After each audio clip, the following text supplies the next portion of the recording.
The following program is rated PG and may contain mature subject matter. Viewer discretion is advised.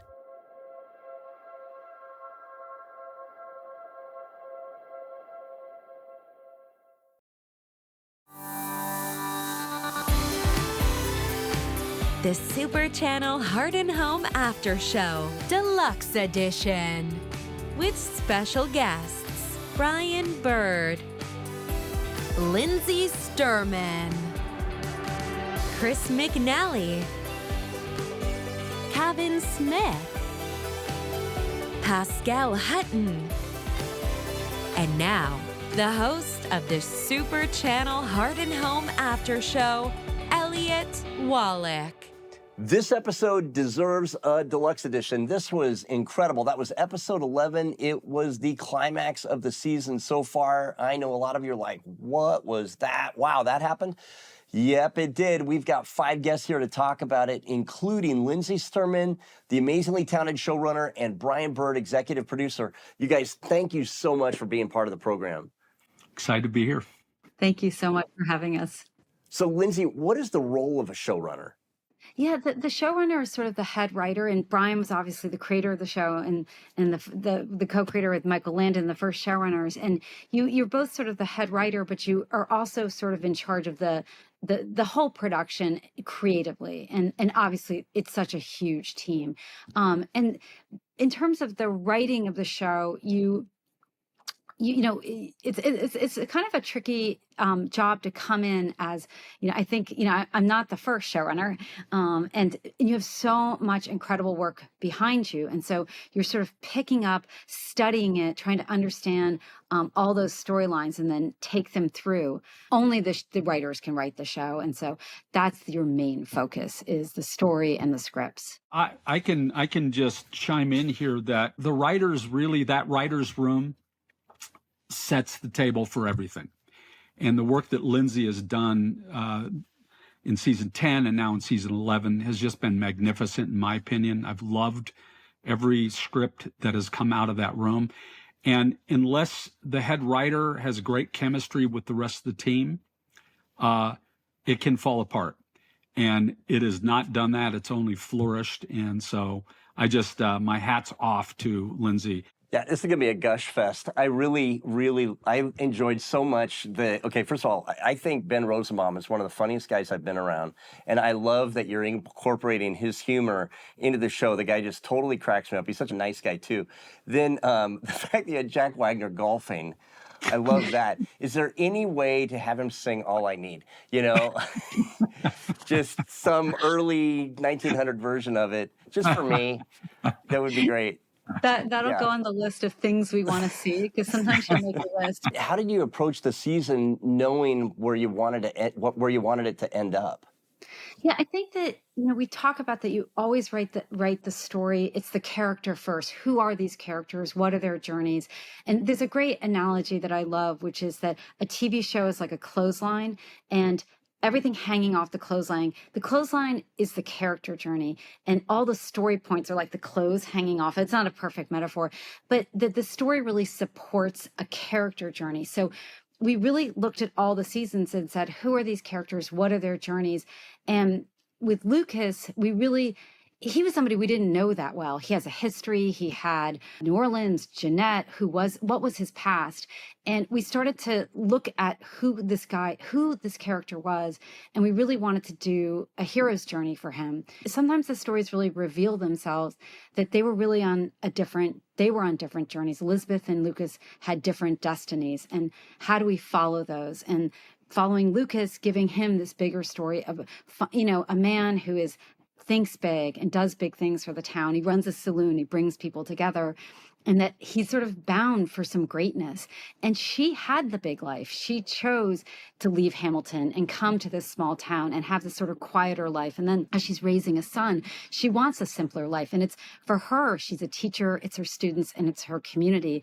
And we started to see that those paths were diverging.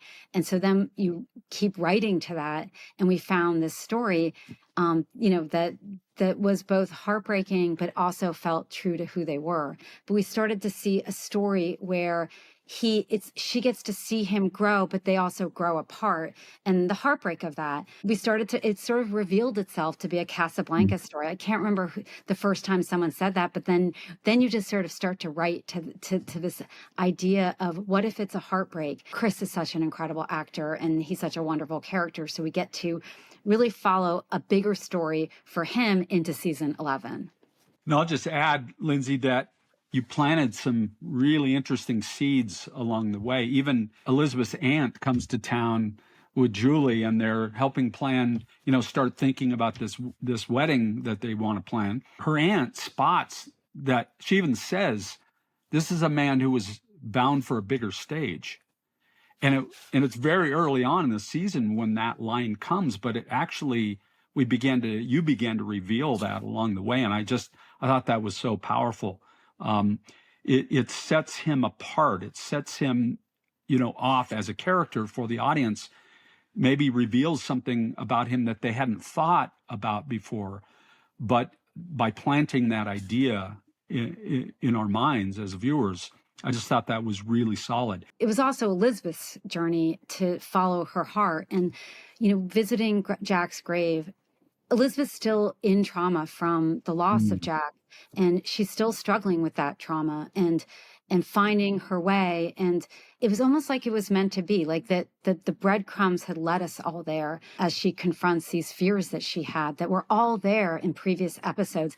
And it's something I think sort of special about the show, that it's there's so many different writers and so many different people involved, and yet it's really always kind of finding its own way. The way television has evolved is really into this storytelling of an entire season, which I just think is so powerful. And obviously season 1 is one story, and you land the plane. So the first thing we do is figure out, how can we do a journey that also follows a story, right? And that they're constantly intertwined and telling each other. So yeah, you do start with the ending in some sense, like you get there, and it's a constant. I mean, Brian, I'm sure you can talk at length about this. You're constantly going back and forth and figuring it out. And then we figured out a lot about season 11 before we wrapped up 10, because we wanted to make sure that, we were really setting it up. And then how did you come up with the Hope Valley in Peril storyline? And the writers really always talk about it as the shadow on the hill. And because other than Henry Gowan, we don't have villains, none of our major cast are going to be our villains. So we also, thinking about, the status quo, where are we coming in from season 9? It was Henry Gowan had blown up the mine, jobs had been lost, and we really leaned into this idea of tough times. And, I think that, it reflected a lot of what was happening, after COVID, people gone through tough times. So you bring a lot of your personal life, obviously, into it. And we thought, well, what if something good happens, but then it gets complicated? And so we came up with, we pitched around a bunch of ideas. We came up with a ski resort, and we killed that for various reasons. But we thought it'd be funny to have like the old fashioned skis. It was the beginning of skiing. Nobody knew how to do it. And of course, that actually ended up informing the calisthenics story. Because that also was the birth of calisthenics. And, you get to, one of my favorite things about the show is just going back, and the first time you hear a radio, it's just so great. So once we knew we wanted something, that brings prosperity, but also complication. And then somebody said a hot spring, and that opened the door to the story to really marry it with Bill's journey. And then, of course, out of that, we came up with the sort of more complicated story of his, a crisis of mortality, and which led to this sort of rebirth. And then that led to opening his heart to love, which of course got complicated and all kind of tied back in. And out of that came the water story. And I'm sure you've seen Chinatown. So it's based on the true story of Los Angeles, of stealing the water from the Owens Valley. And there's sort of this idea of the subconscious writer, and that you don't even realize, like as a group of writers, we're writing all this stuff, and then we'll go back and we're like, oh, we set that up and we didn't even realize it, but maybe subconsciously you realized it. What I was going to say too, to answer that question, on your behalf, Lindsay, is that, this whole arc for Lucas in season 10 has been fascinating to me, because, Bill Avery and Nathan Grant, these guys are, shooting bad guys and riding horses and go on these great adventures, and they're saving the town from bad people, many times during the last several seasons. And what we didn't have for Lucas is a hero story, and you found that, right? He's drafted by circumstances, by the world. It's out of his control. It's out of Elizabeth's control. It's out of the whole town's control. He's been drafted by circumstances, and he must, at least run for governor. And we'll see what happens in episode 12. But what choice does he have? What choice does Elizabeth have in all of this? What choice do any of these people have? Lucas must go on this path, or the town is in deep trouble. And so that, to me, was such a powerful thing. It was showing a brand new side of Lucas that we had not seen before. Yeah, I agree with that. I felt like if this was really happening, you'd really want a guy like Lucas, and probably Chris too, for that matter, to actually go up and tackle. Like, wherever he's going to go, he's going to feel like he's the smartest guy in the room. On that note, is it challenging to stay true to the character's personality and find proper motivation for their storylines?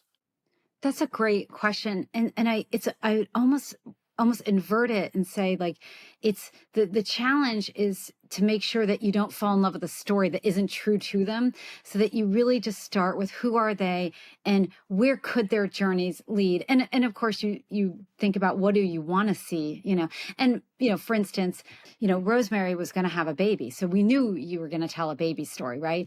So you start with things that you've inherited, and this richness that you inherit, and then you try to figure out what would happen to this character that's like natural, but it's hard. And Brian, this is why it takes so long to write, is because it's got to kind of do everything at once, and it's almost like clay. You just keep trying to make it smoother and smoother so it all feels really good. Because I think when we're watching TV, I don't think we come to television. I don't watch TV to be poked in the eye or scolded or like challenged. I come to watch TV to understand the world better or feel good, right? But you're in a zone, right? You're lost in the world, and the minute something doesn't make sense, it pulls you out. And the Hardys know the characters so well. And that's why it's so wonderful to have Ali Devereaux in the room as a writer, because she's seen every episode, I'm not kidding, 15 times. and I want to catch up with her because I could do that too. And so she just, and then we also have Brian reading all of our scripts and commenting and giving us notes, so that we're always making sure that it just feels true to them, but is also a story. It's tricky. Does your consideration of the fans impact your approach as you're putting together the story? I mean, the Hardys are the heart of everything we do. And obviously having Ali Devereaux, having a real Hardy in the room, sort of guiding us. And, I think that, the show it's such a unique show to have because of the fans. And Brian, you have, been the heart of this sort of conversation. It's one of the few shows that people watch, at 9:00 on Sunday night, and they get to be in a conversation. And, they say that, because there's so much streaming, sports is really the only other thing that people watch together and talk about. And the show really is about the fans. I mean, at this point, I think it's a rare, I've been doing this for 23 years. I've never met a more compassionate and caring group of fans. So I think we take it really seriously. So what excites you about the future of the show? I think the show could go 10 more seasons. There are so many stories to tell and so many incredible characters. It really is. You could have 2-hour episodes. You have 24 episodes every season. It's just, what is everybody's backstories? Can we explore how do they come to Hope Valley? There's just so much there. So I'm hoping, Brian, I don't know about you, but I'm hoping there's 10 more seasons. You got my support there. Anything we can do to keep this going. The Hardys asked us this very question at the Hardys family reunion, and we said we're trying to catch up with the Simpsons. So we will keep doing it as long as we have a network that wants us to do it. Thank you guys so much. Thanks, Lindsay, Brian. Thanks so much for coming on the program and just talking us through it. Thanks, Elliott. Thank you, Elliott. All right, so next up, Chris McNally. He's going to talk about this amazing, impactful episode as Lucas. Tiffany's on the set with him right now. Will you two be moving into the governor's mansion in Capital City? If you're elected, of course. I should think so, yes. We would like to be together no matter what happens. Certainly, it's too soon to be thinking that far ahead. Certainly. I don't want to talk about my future. I would like to talk about our future. So, if anyone has any further questions on that. Mr. Bouchard! Mr. Bouchard! Uh-oh, drama. Lots of drama. Lots of drama. At that moment, do you think Lucas even realized that maybe he had kind of dropped a bomb on Elizabeth? Yeah, I think he's kind of just trying to keep up, and maybe his thoughts of what is happening in the future are not aligning with reality. And, I don't know if he's fully thought it through, but that metaphor I was using of the ball rolling away, yeah. I think the ball's rolling away on him there. Yeah. And maybe do you think at that moment he could even see that, okay, this is obviously going to interfere with our wedding plans and... Oh, yeah, for sure. Yes, definitely. But I think the stakes of losing Hope Valley, as exciting as a wedding is, that completely trumps it. A wedding is a celebration, a party. It's going to be great. But, right. But your home is going to take precedence over that in this situation. Something Kevin said earlier, which is a change of landscape that allows the story to move forward. Mm-hmm. Do you feel like this change of landscape is going to be a good storyline for Lucas? Yeah, I do. I think it's a good storyline all across the board. I think it allows a lot of shifts and changes to happen. And through those shifts and changes, we get to follow the characters and explore more stories in Hope Valley. And from Lucas's point of view, this whole venture into government and whatnot is, it's not something that could have been explored had he and Elizabeth gotten married. Right.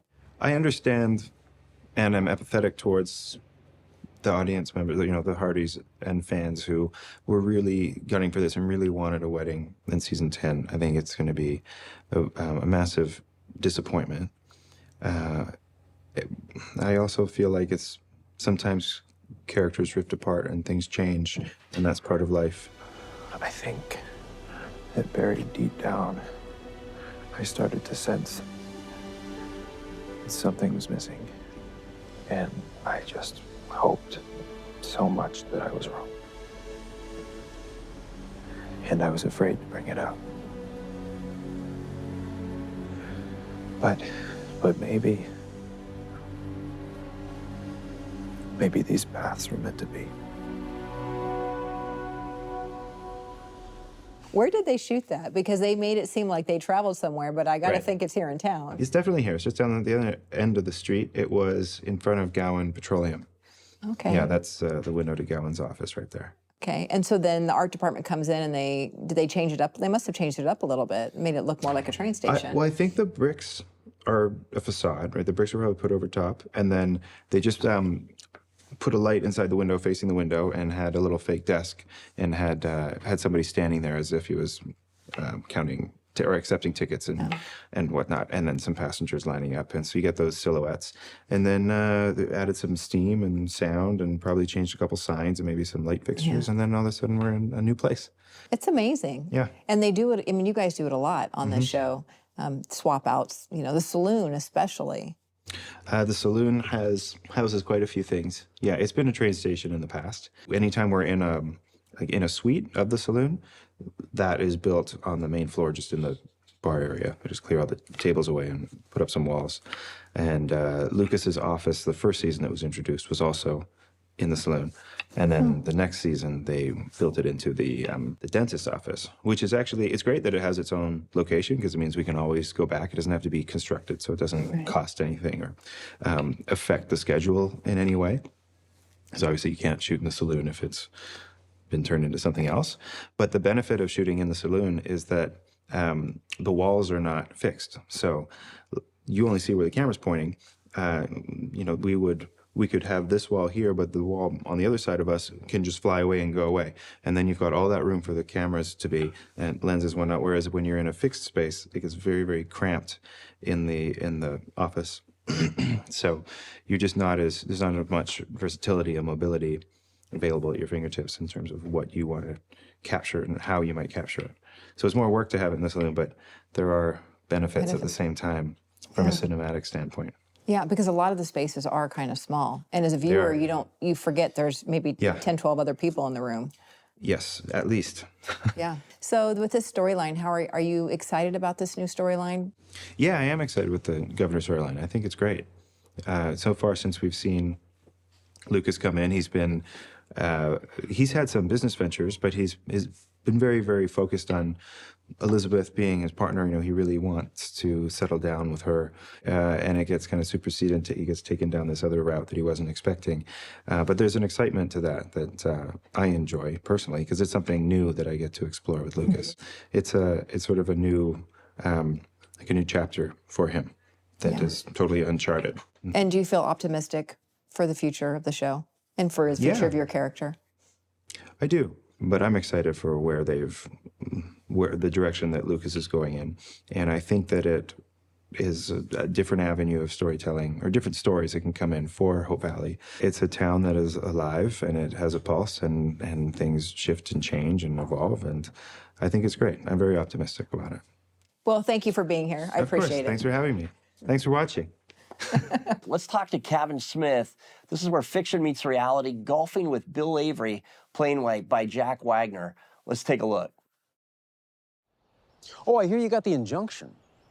Yes. The judge in Union City approved it. All water diversion projects in the valleys are halted immediately. That sounds promising. Well, there's one little trick to it, though. The governor can veto it. I just think Balfour right now is in too much hot water. He doesn't want any bad press. But if he wins the election... all bets are off. Cunningham needs to win. It's probably the club. So did Jack set that up? Was that his idea so he could play some golf? Yes, I think it was the only way we could get him on set that day. He refused to come. People don't know this about Jack, but he's never played golf before. And so he came in to do this as a favor, a personal favor to me. No, I'm just kidding. Obviously, Jack's a very accomplished golfer. So this is one of those examples where he gets to have his say, and I think he's been angling to have golf a bigger part of the show for a long time. Do you golf? Terrible golfer. I golf as well as I sing.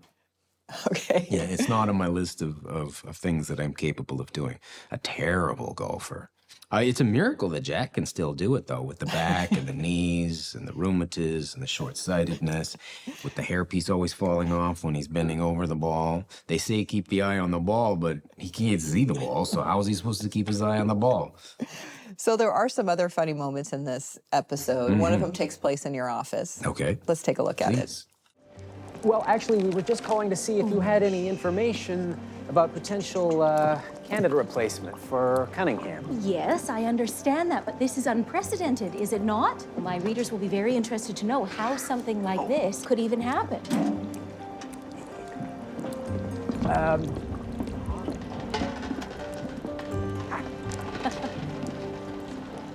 Oh, dear. No, sorry, not you. Actually, well, if you could just let us know if you hear anything, that would be great. Yes, I would very much appreciate a call when you know more. Thank you. Goodbye. The roof. That's funny. It's fun to do those ones. There was another one that was similar to that we shot years ago where doors get slammed, and that was less about what was being spoken and more about the situational comedy of it. And maybe I just have no foresight or I don't see things, but Pascal was super excited about doing this scene. And the same with the previous one. We're doing all these doors, people coming in and out and slams. And I was like, this scene sucks. I don't understand. What do you want to slam the doors for? What are we doing with all this water? This is so boring. And then as you're doing it, I'm like, oh, it's funny. I get it now. I see it. So it kind of creeps up on you. And this is the first time I've seen it cut together, and it is pretty cute. Did you guys practice ahead of time? Did you talk about it, you and Pascal? No, this is, again, I'm going to guess, but I think this is Peter's episode. Peter DeLuise, he's also the guy who did the previous one with the doors. So he loves this kind of stuff, and he has an eye for comedy, and he likes these little things like clicking the phone down at the same time, the lines in unison, and he's got this whole thing planned out in his head before we got there. I didn't know what was going to happen. Pascal didn't know what was going to happen. We walked, but she was confident that it was going to be something like the door slamming scene. And then when we got there, he told us what it was all going to be, and I was leery, and she was gung-ho. And then we started doing it, and it worked out. There was another scene like that in episode 4, where the birth scene, when Rosemary goes into labor. Right. That was fun to shoot, too. Yeah, that was a real blast to shoot. I loved how they incorporated the whole town in that moment. That was, I didn't...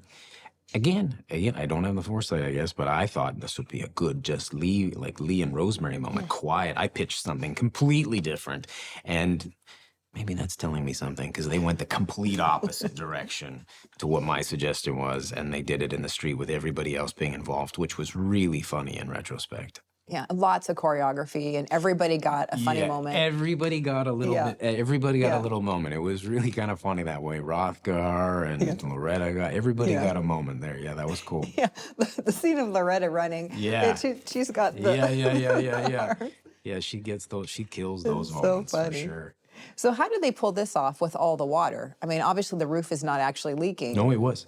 It was just. Yeah, no, it was a really bad rainstorm that day.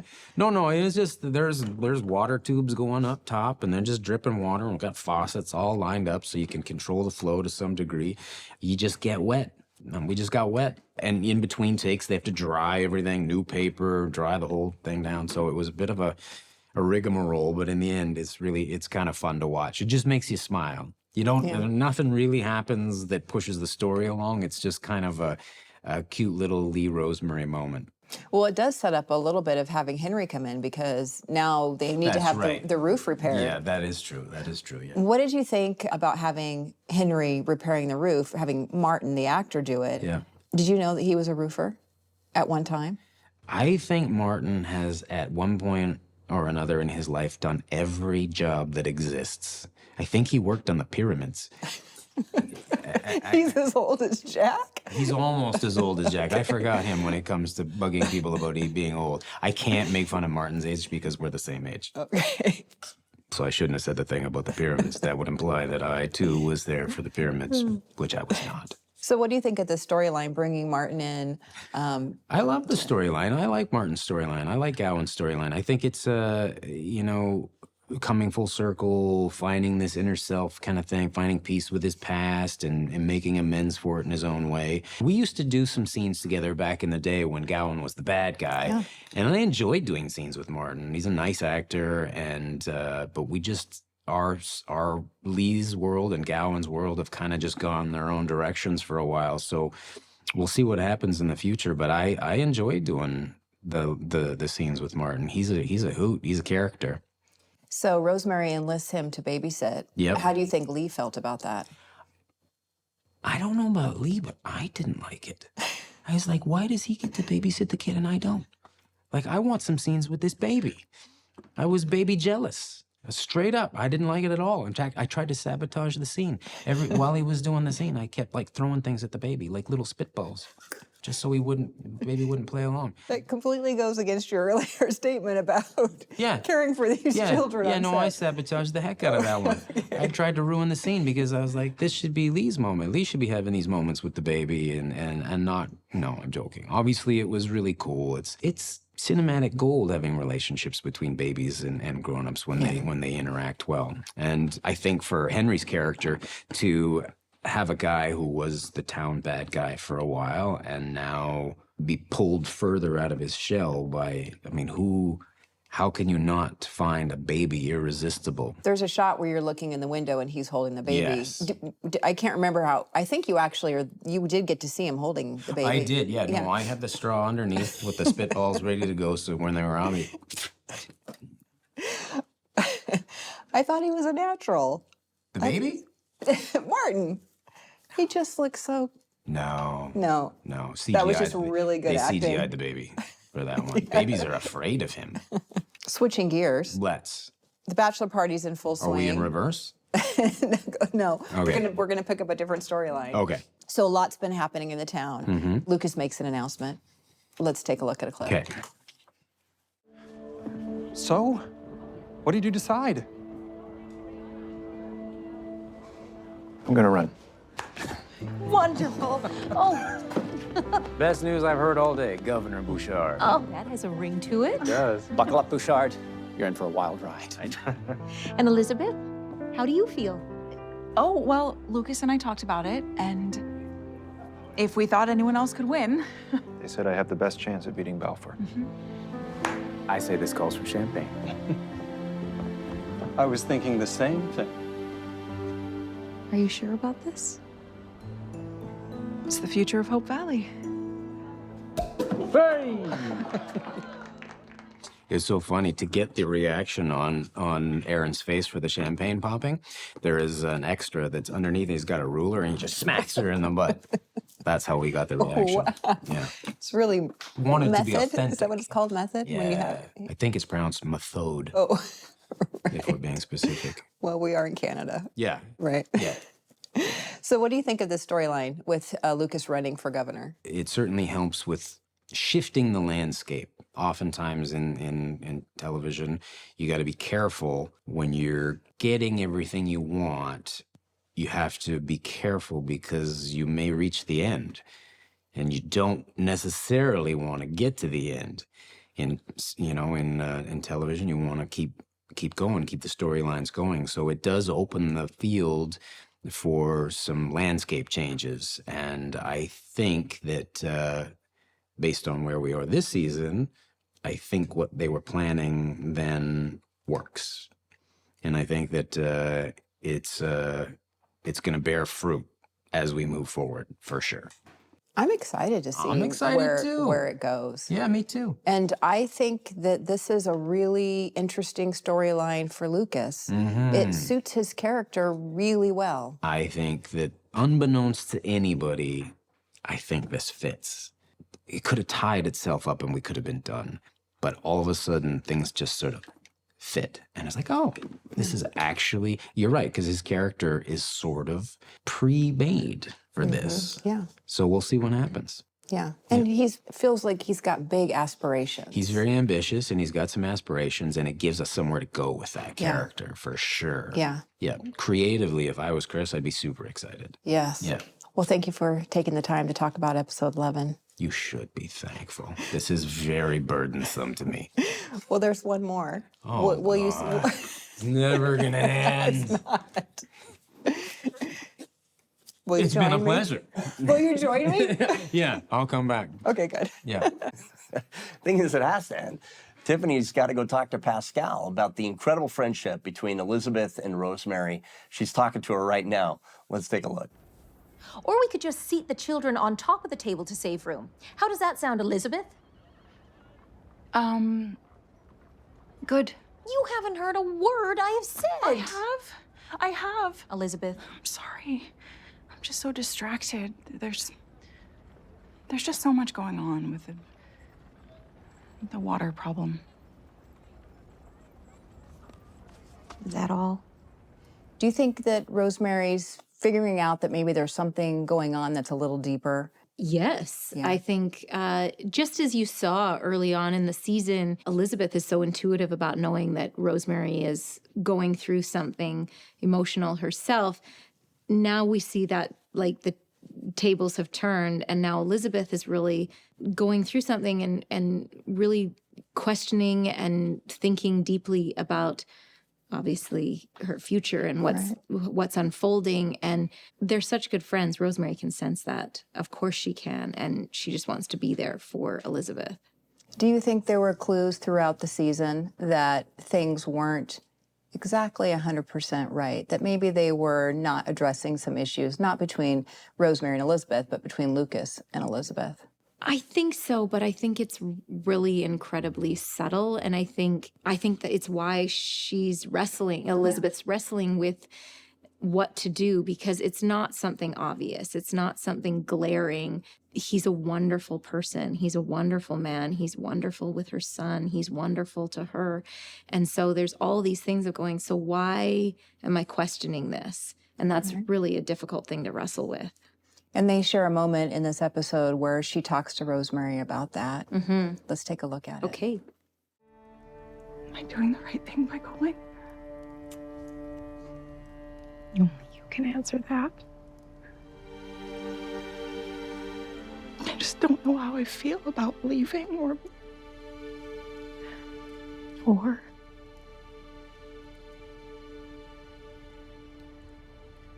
the wedding. I thought it made the right choice. It was secure and comfortable and safe. Safe. I was just so afraid of getting hurt again. But I don't think I was listening to my heart. And now it's become louder and louder, and I just don't know what it's trying to say.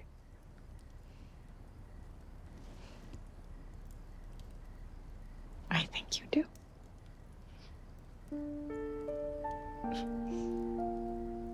No matter what you decide, I will always be here for you. Always.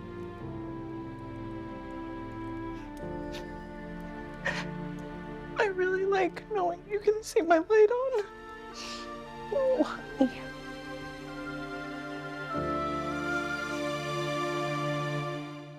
She's so good in it. She's Both so of you. good.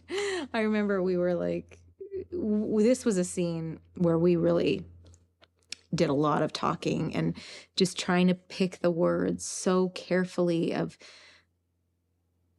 what is Elizabeth feeling in this moment, and what is she able to even articulate in this moment, and what does Rosemary intuitively see.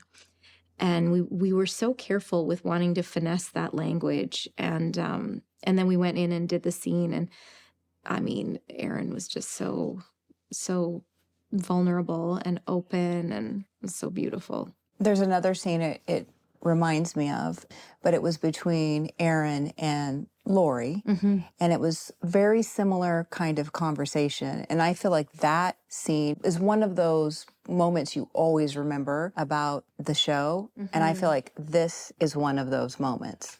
I really hope that people watch this scene in particular, and empathize with what Elizabeth is going through and what she's feeling and how difficult this decision truly is. And I just hope people have so much compassion for her journey and how difficult it is sometimes to follow your heart. I mean, it's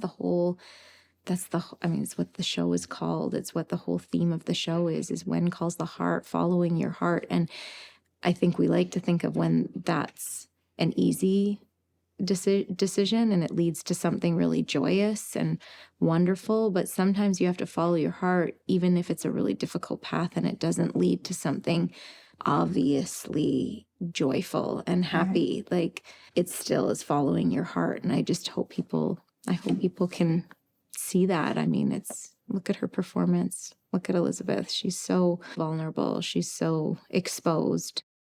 So switching gears a little bit, there's some scenes with Henry Gowan. There's an opportunity for him to babysit. Why do you think Rosemary was so willing to leave her brand new baby with Henry so easily? Honestly, I've been in this position myself. When you are a working mother, sometimes it's like the first person you see is the one that's going to get the job, because you're like, I don't know how this is going to fit together. You're going to do a good job. I got to get out of here. Will you watch the child? Okay, great. Just keep the child alive. And I've been in that position myself where you're just like frantically juggling too many things. And I don't think it was at that particular moment, it wasn't a huge vote of confidence in Henry Gowan. It was more out of perhaps desperation and franticness of Rosemary of trying to get the job done. But he does such a beautiful job. It's so sweet. Yeah. It's so sweet. Yeah. And you see that connection and him just kind of melt holding the baby. It's beautiful. Yeah. Now, I don't think Martin is anything like his character Henry in real life. Was he a natural? I feel like he's just he's a grandpa, I think, isn't he? He's a grandpa. Yeah. He's a wonderful father. He's a wonderful grandfather. You see him with his kids and he just completely melts. It's the sweetest thing. He is so present, so just in love with all of them. No, not like Gowan at all. That's why I love how they've warmed up his character Yes. because we get to see more of who Martin really is. I mean, he plays a great bad guy. Yes. And you love to hate him, but I love to love him more. Yeah. Right? I don't know. He's just a real lovable kind of guy. Yeah, he is. Yeah. Well, that wraps up episode 11. And the season's almost over. We have one left. Anything that you want to say about the season, that how you felt about it? I just hope that the fans have enjoyed this journey, and particularly the emotional ride of this season. I think it's quite a roller coaster, and I hope people have enjoyed that, and I hope people have come back to each episode with an open heart and compassion and enjoyment for these characters and for their journeys, and just know there's so much more story to tell, and we're excited to do it. Yeah, and we're excited to see it. Thanks again for being on the show. Thank you. And that concludes our program. Thanks for tuning in to this deluxe edition of the Super Channel Heart and Home After Show.